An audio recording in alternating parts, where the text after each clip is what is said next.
September 25, 1852, St. Louis, Missouri.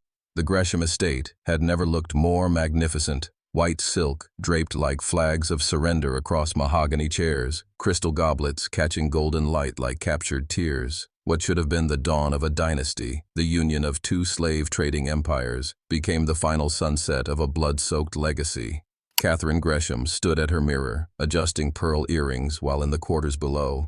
Nathaniel stared at the fresh grave where they had buried his 8-year-old daughter just 3 days before. Beaten to death for spilling wine on the wedding dress, Master Gresham had laughed, calling it wedding preparations, while his bride-to-be Catherine had smiled and said the child was practice for discipline.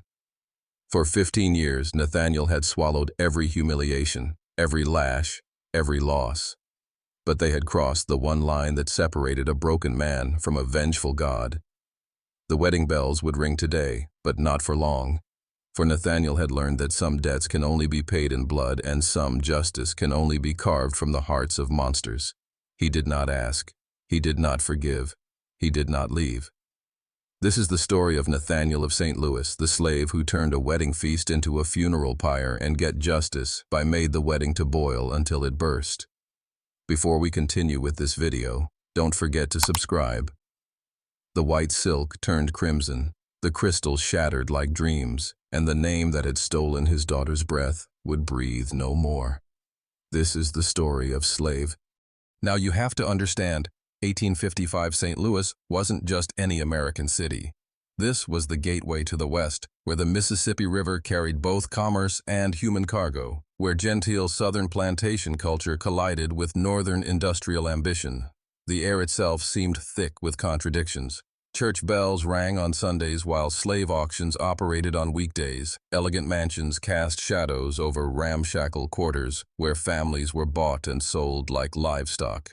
The cobblestone streets echoed with the wheels of carriages carrying both free citizens and human property, while steamboats belched smoke that mingled the sense of prosperity and suffering. In this world of moral schizophrenia, the wealthy Whitmore family had built their fortune on what they euphemistically called their peculiar institution, owning other human beings.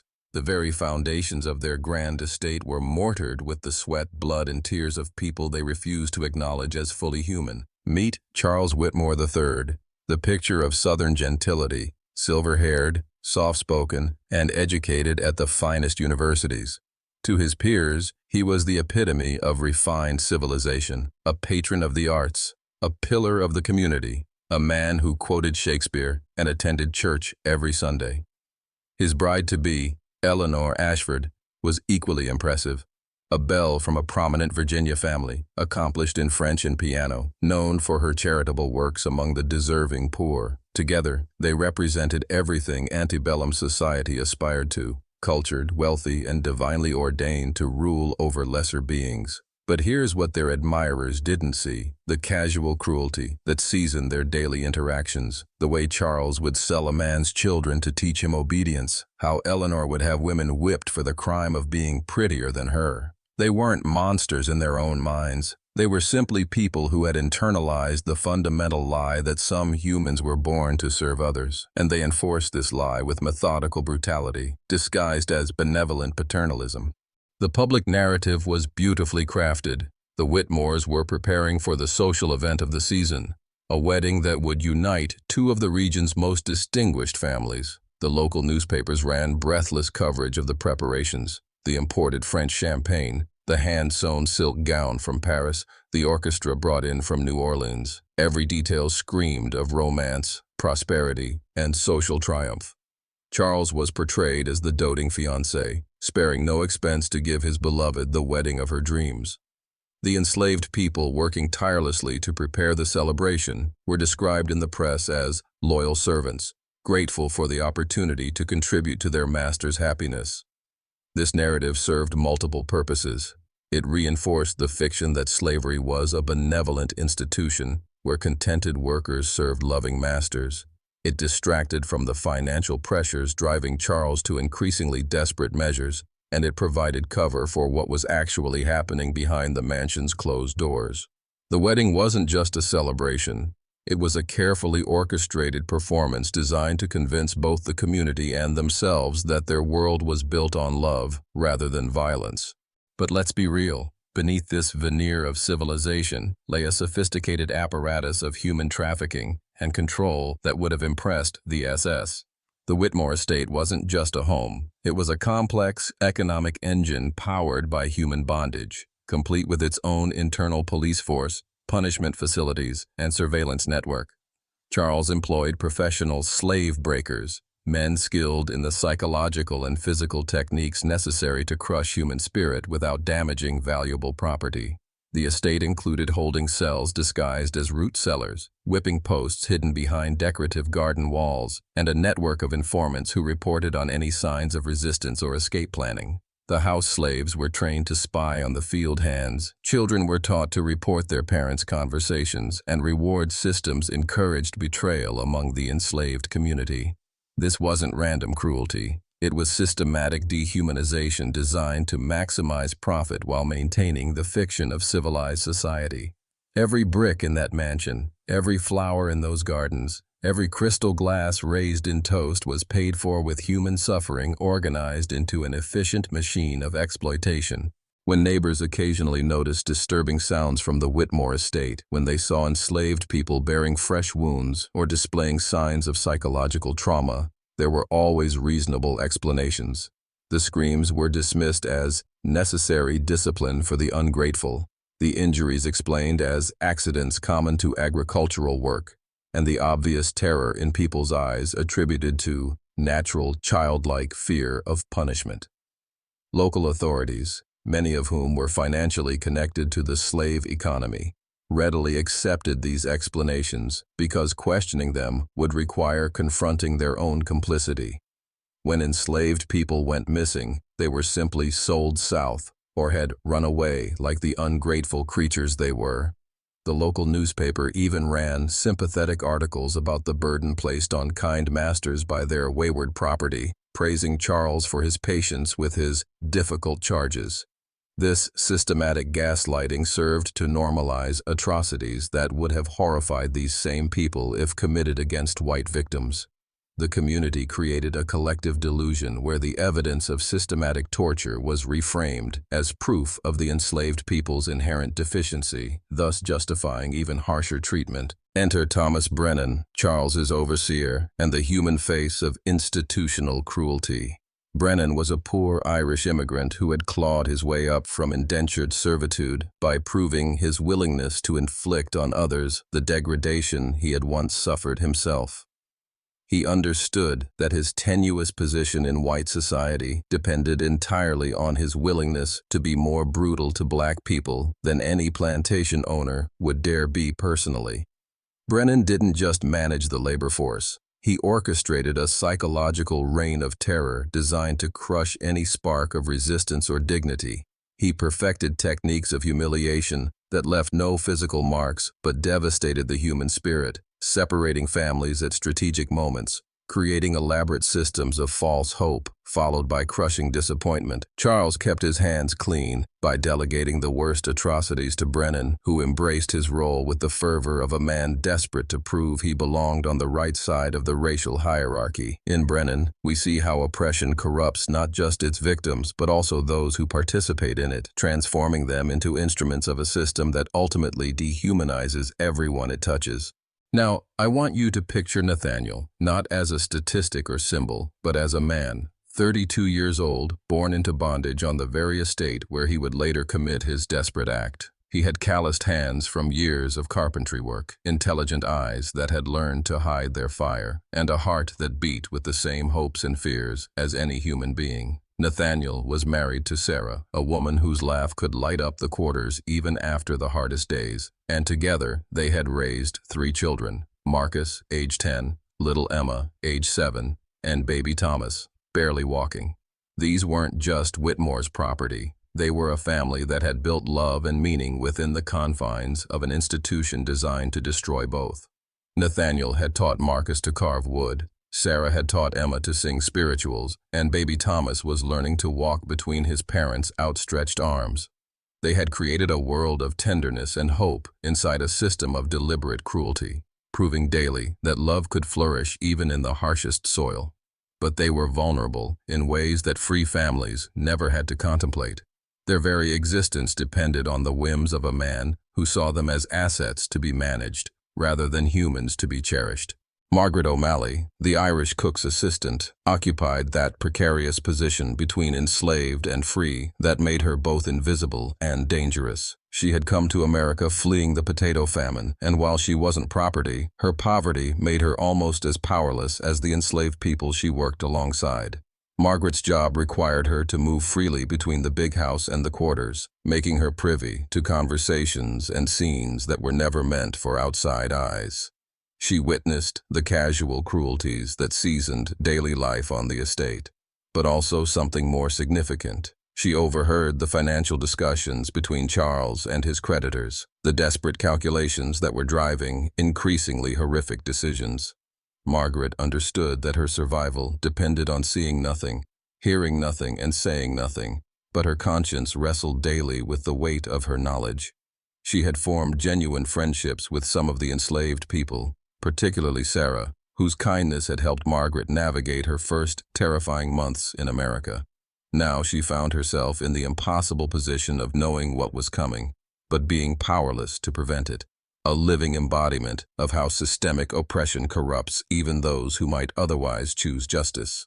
After witnessing the brutal separation of enslaved families to pay for wedding expenses, Margaret O'Malley began showing signs of what we would now recognize as severe psychological trauma. She stopped eating regularly, started at unexpected sounds, and could be found weeping quietly in the pantry where she thought no one could see her. When she finally gathered the courage to approach Father McKenna at the local Catholic church, describing the horrors she had witnessed, his response revealed the depth of institutional complicity in maintaining the slavery system. Rather than offering comfort or promising action, the priest chastised her for spreading malicious gossip about a respected family, and warned her that bearing false witness was a mortal sin. He suggested her emotional state was likely due to female hysteria, brought on by the stress of her difficult circumstances, and recommended prayer rather than speaking further about her delusions. This gaslighting wasn't unusual. It was the standard response when anyone tried to expose the reality behind slavery's civilized facade. Margaret's trauma was thus doubled, first by what she had witnessed, and then by the community's refusal to acknowledge her pain or the truth she tried to share. The message was clear. Speaking truth about slavery's horrors would only bring suffering to the truth-teller.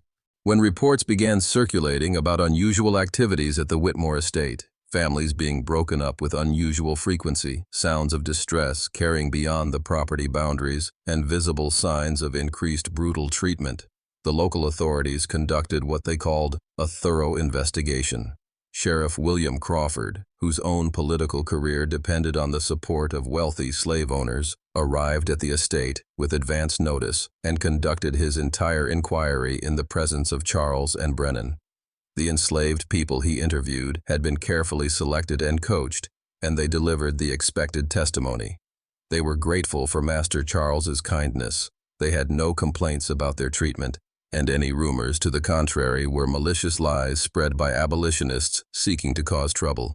Crawford's report concluded that the Whitmore estate was a model of enlightened slave management, where contented workers served a benevolent master who treated them like family. The investigation was designed to fail from the start. Its purpose wasn't to uncover truth, but to provide official cover for continued atrocities.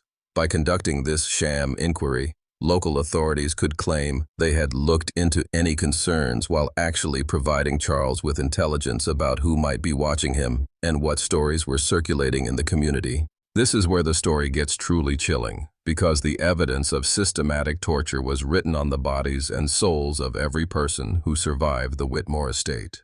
Recent arrivals to the plantation displayed a heartbreaking transformation. Within months, the spark would fade from their eyes, their voices would drop to whispers, and they would develop the hunched shoulders and downcast gaze that marked the thoroughly broken. Children who had once played and laughed learned to move like ghosts, understanding instinctively that visibility meant danger. Women who had once carried themselves with dignity now flinched at sudden movements, while men who had once stood straight now kept their heads perpetually bowed. The psychological scarring was as systematic as it was devastating. People who had once been whole human beings were deliberately reduced to shadows of themselves, their spirits crushed to ensure compliance. But Nathaniel had somehow retained something that Brennan hadn't been able to break, a core of resistance that burned quietly but persistently, fed by his love for his family and his refusal to accept that this living hell was the natural order. He had learned to hide this fire so completely that even those closest to him didn't suspect how close he was to exploding. The cruelty wasn't random. It was calculated, systematic, and based on techniques that had been refined over generations of human bondage. Charles and Brennan had developed what they considered a scientific approach to breaking human spirits while maintaining productive workers. They understood that physical torture, while effective in the short term, could damage valuable property and create martyrs who inspired others.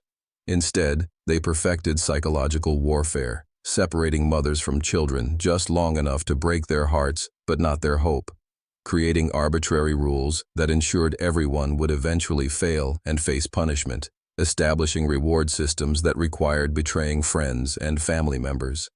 They studied their victims carefully, identifying each person's deepest attachments and fears, then weaponizing these vulnerabilities with surgical precision.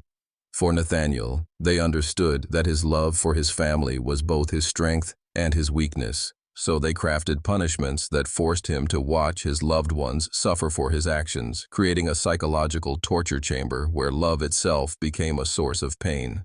This wasn't the casual cruelty of individual sadists. It was the methodical application of terror as a management tool, refined and systematized to maximize control while maintaining plausible deniability. Let me tell you about Nathaniel's secret, the reason he survived when so many others were broken beyond repair.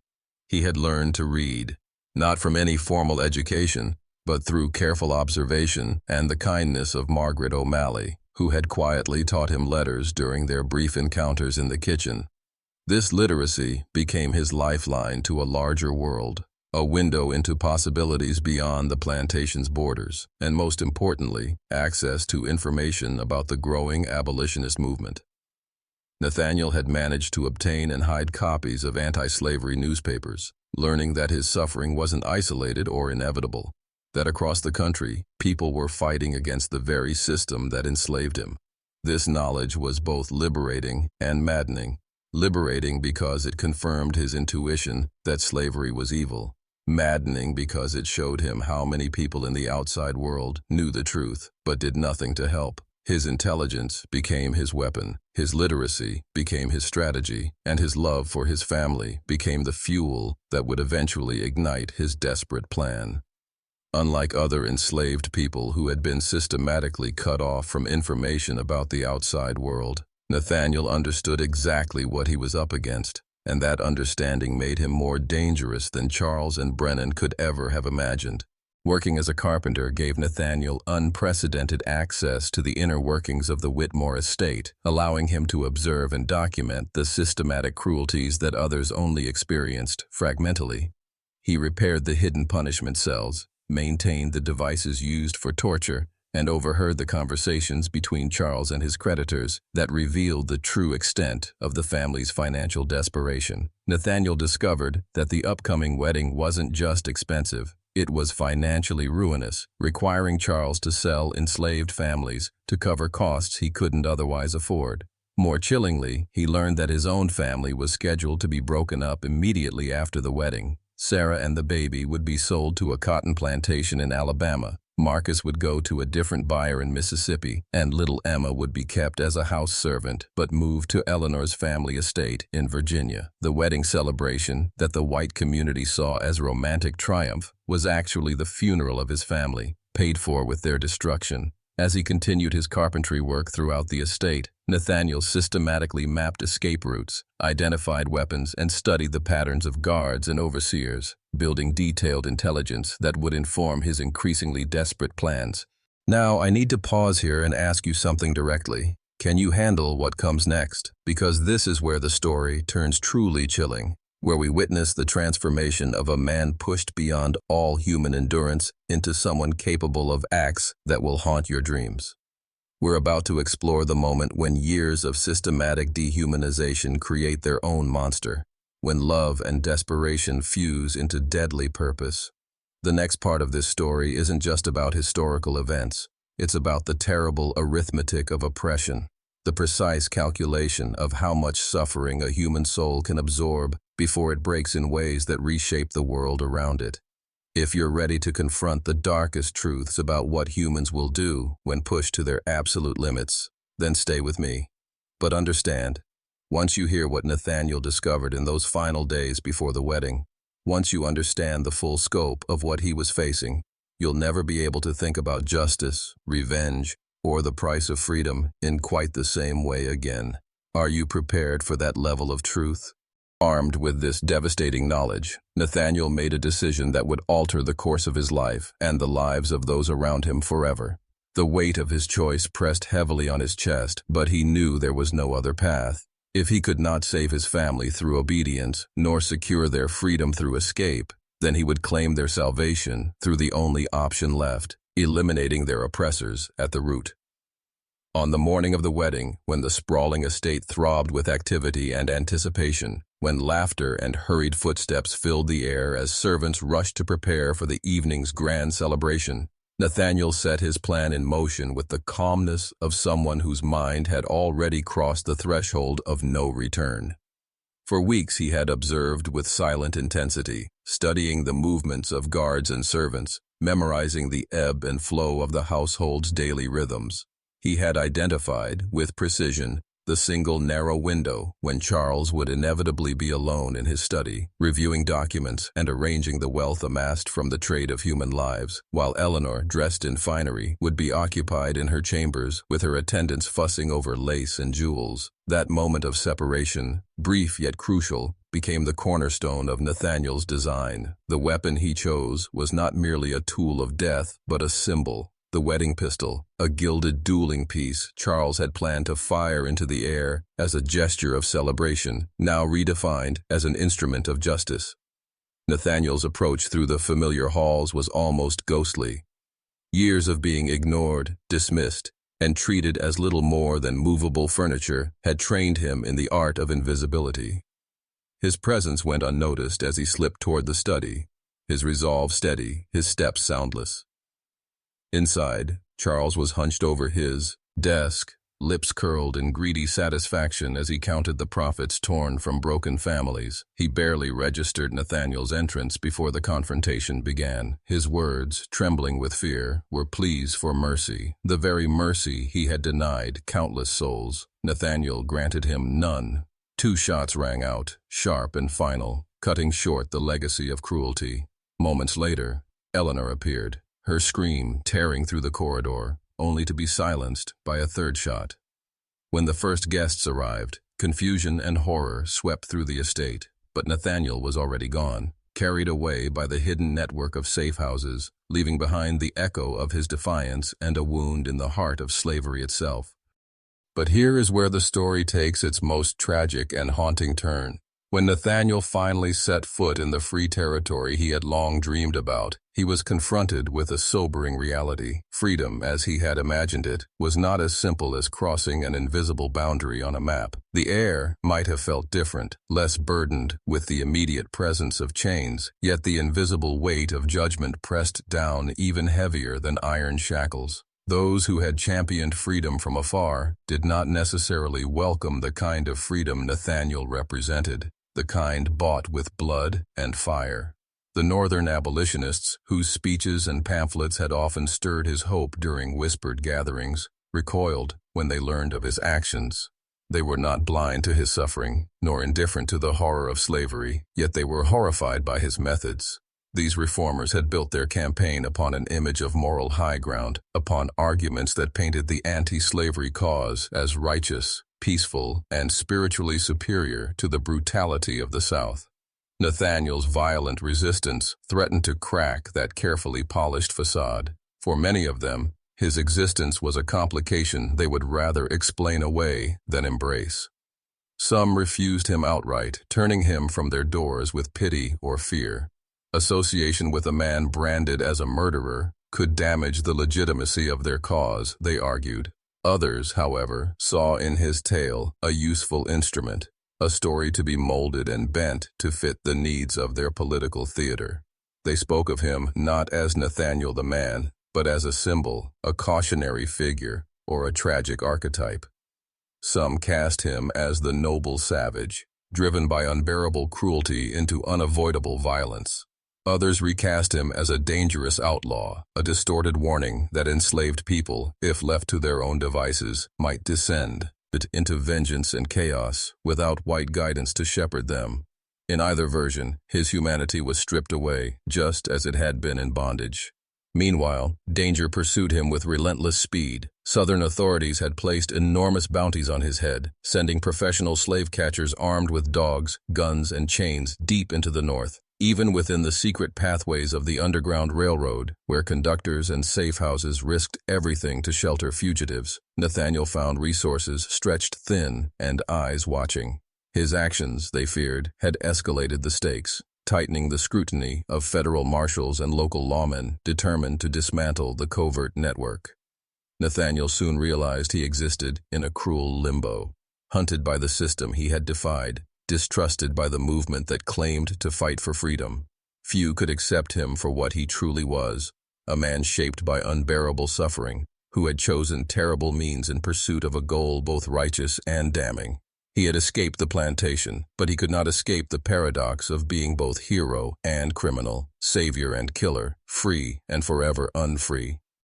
The investigation into Charles and Eleanor's backgrounds revealed something far more disturbing than the portrait of isolated cruelty. It showed that their actions were not aberrations, but rather faithful reflections of the system they inhabited.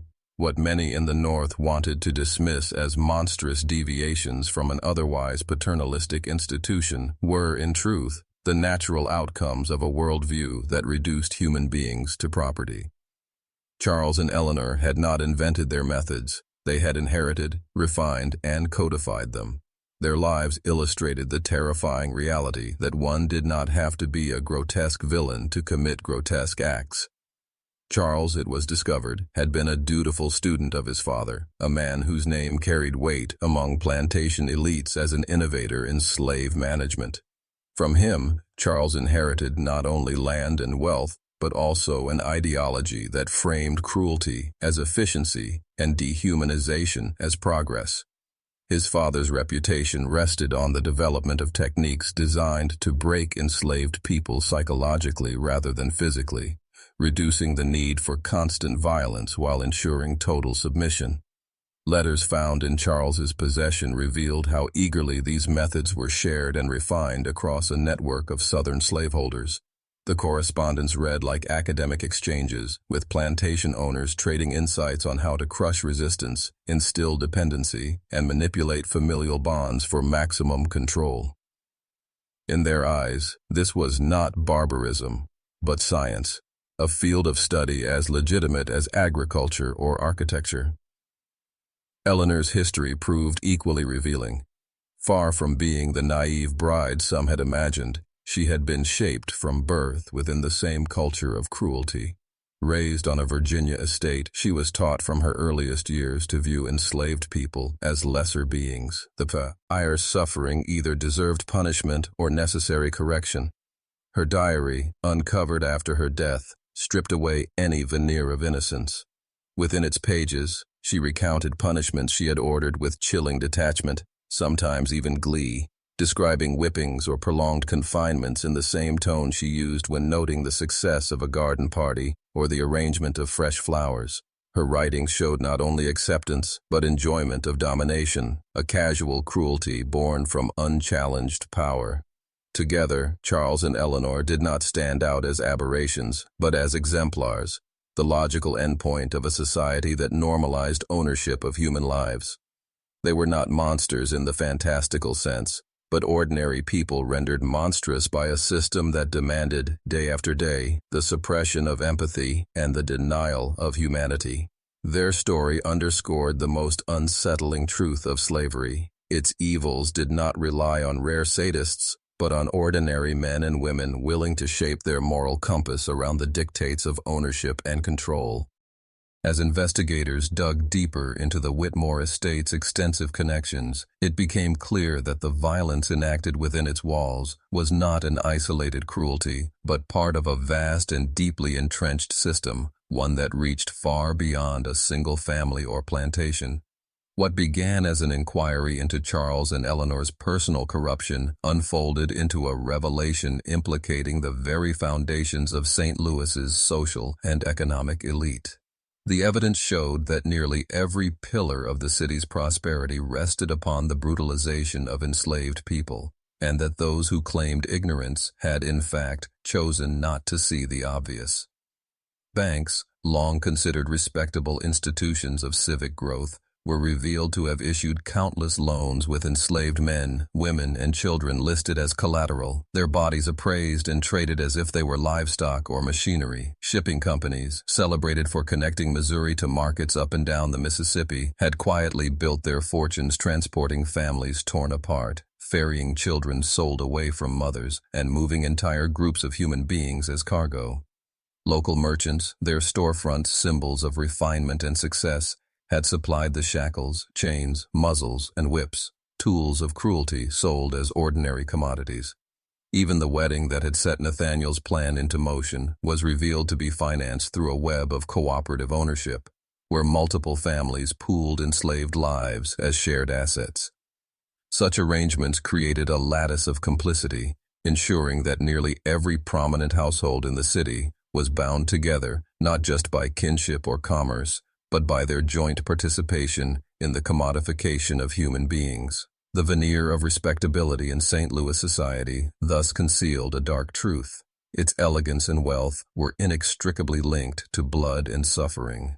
The investigation also traced threads outward, weaving a picture of disturbing international entanglements. The imported wines and silks that had adorned the Whitmore wedding did not exist in isolation. They were purchased through trade networks that tied Missouri slavery to Caribbean sugar plantations, British textile mills, and the great banking houses of Europe. The wealth generated by enslaved labor in America fed directly into global markets, while those same markets ensured the continuation of slavery by demanding its products.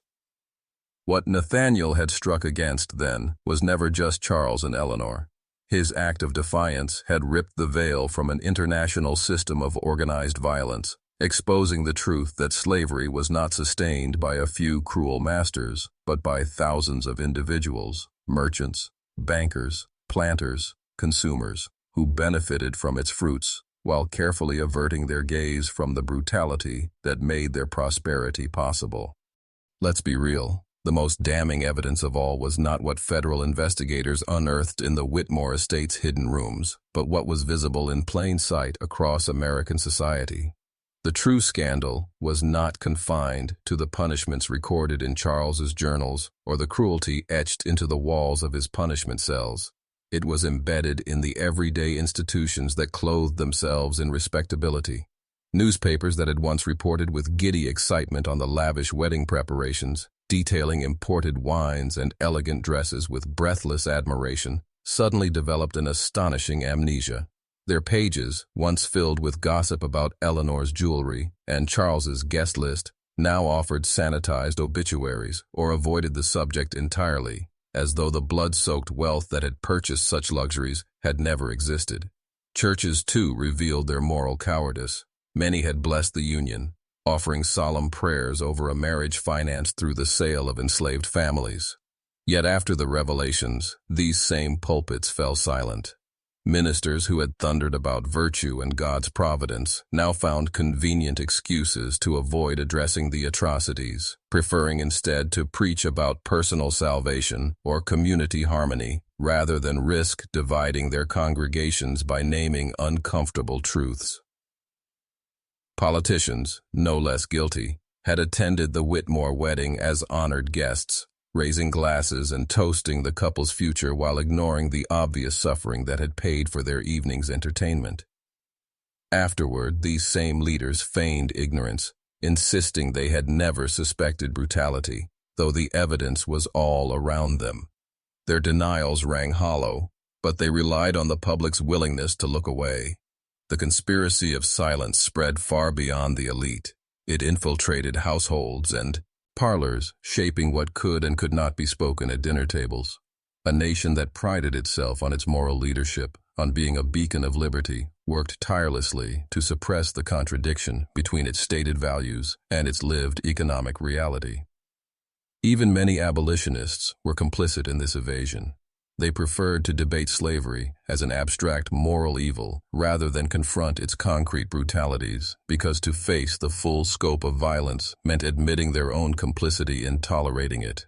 Acknowledging the chains, blood, and scars in detail risked implicating not just Southern planters, but Northern bankers, merchants, and consumers who profited indirectly. And so the story of Nathaniel and the Whitmores was not buried by censorship, nor by lack of evidence, but by a collective unwillingness to confront truths that threatened the nation's self-image. Silence became its own kind of complicity, a quieter but no less powerful weapon in preserving a society built on denial. Nathaniel himself was never captured, despite the relentless manhunt that shadowed him for years across the American frontier and into Canada. The bounty placed upon his head was among the largest ever recorded for a fugitive of his time, drawing professional slave catchers, desperate opportunists, and even lawmen eager for the reward. Yet Nathaniel remained a ghost, appearing in whispers, in rumors carried along back roads, and in the fearful respect of those who claimed to have seen him. Some reports suggest that he successfully crossed into British territory, vanishing into the communities of freedmen and refugees who had carved out lives along the Canadian border. There, according to local lore, he took up work as a carpenter, living under an assumed name, shaping wood instead of wielding weapons, and carrying the weight of his past in silence. He never spoke publicly of what had happened at the Whitmore estate, leaving behind only the mystery of a man who had both defied and been devoured by history. Other accounts tell a different, bloodier story. Some claim Nathaniel was cornered in Ohio, ambushed by slave catchers who had tracked him for months.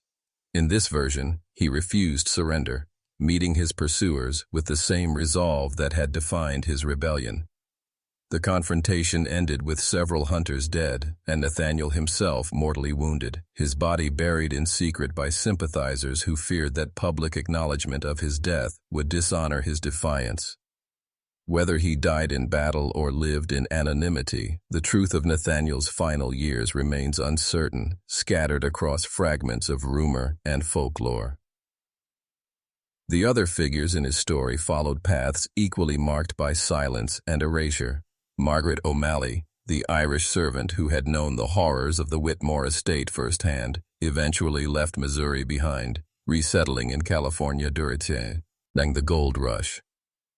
There she opened a modest restaurant and quietly supported abolitionist causes, donating food, money, and time, though she never spoke openly of her past. Thomas Brennan, the overseer complicit in so much cruelty, was found dead in his cabin only months after the murders, his skull crushed, the killer or killers never identified, and no inquiry ever launched.